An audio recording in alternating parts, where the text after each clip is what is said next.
Assalamualaikum sahabat Suluh. Wah, udah nggak sabar nih nunggu tanggal 26 Mei. Ada apa dengan tanggal 26 Mei? Di tahun sebelumnya, tanggal 26 Mei selalu dinantikan karena apa? Karena di tanggal 26 Mei merupakan Harlah Ipari yang pertama.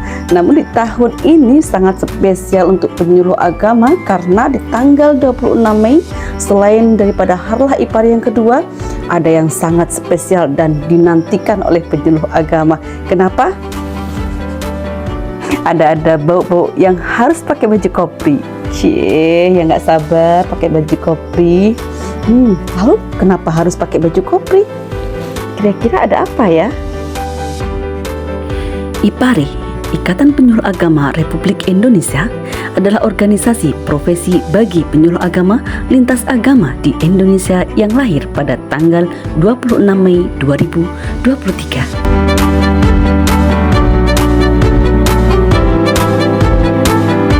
Organisasi ini bertujuan untuk meningkatkan profesionalisme dan kinerja penyuluh agama dalam menjalankan tugas-tugas keagamaan dan pembinaan masyarakat.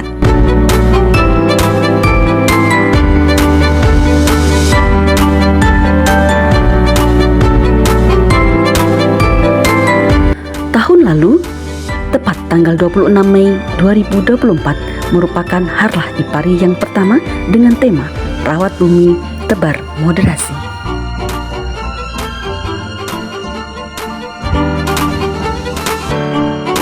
Hari lahir IPARI ke-1. Rawat Bumi Tebar Moderasi. IPARI Jaya Jaya Jaya.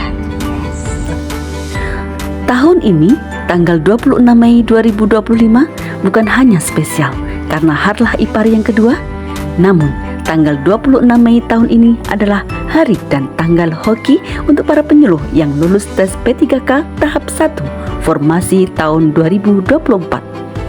Kenapa? Karena tepat di tanggal lahir IPARI, tanggal 26 Mei 2025 tahun ini, penyuluh agama yang lulus P3K wajib memakai baju korpi untuk dilantik dan menerima SK P3K. Wah, selamat ya.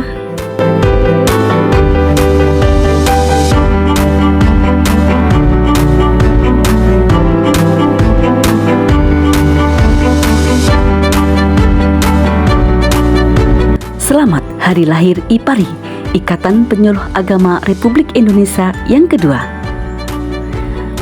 Selamat kepada penyuluh agama atas pelantikan dan pengambilan SK P3K. Sekali lagi, selamat penyuluh agama IPARI Jaya Jaya Jaya.